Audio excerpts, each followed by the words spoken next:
Nicolas Louis-Gallois a remis son rapport. Il a tenu une petite conférence de 5 minutes en employant des expressions très précises. On va revenir sur chacune d'entre elles. Tout d'abord, stopper la glissade. Alors, on ne stoppera pas la glissade s'il n'y a pas le choc de compétitivité dont on a parlé de 30 milliards. Dire qu'il n'y a pas de problème de coût du travail dans notre pays, c'est une farce. Alors, effectivement, le problème du coût du travail est beaucoup plus prégnant dans les services que dans l'industrie, où on est peu ou prou au niveau de l'Allemagne. Mais, a priori, cette glissade, malheureusement, elle est toujours inscrite dans l'ADN de la compétitivité ou de la sous-compétitivité française. Alors pour stopper cette glissade, il faut, selon Louis-Gallois, soutenir l'investissement. Absolument essentiel de soutenir l'investissement. Donc cessons de taxer la matière première de l'investissement qui est le capital. Il n'y aura pas d'investissement sans capital. Il y a une autre mesure dans le rapport Gallois qui devrait aller dans ce sens-là.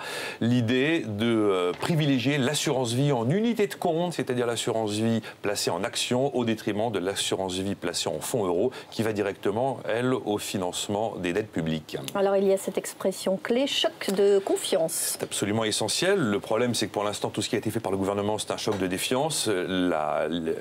L'image d'Épinal étant l'article 6 de la loi de finances qui aligne la taxation du capital sur la taxation du travail. Le principe, vous le connaissez, vous avez 6 pages d'articles de dérogation et de cas particuliers qui suivent le principe général de l'alignement de la taxation capital-travail.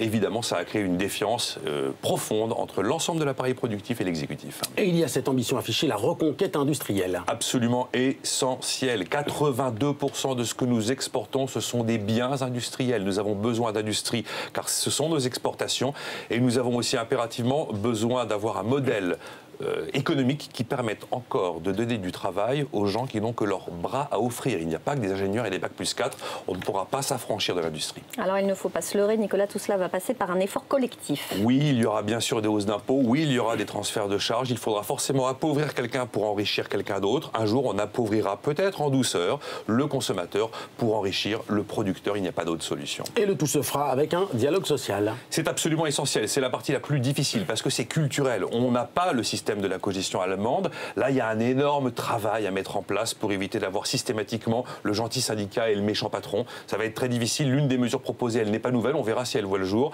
Obliger effectivement la présence des salariés dans les conseils d'administration, c'est un point de départ.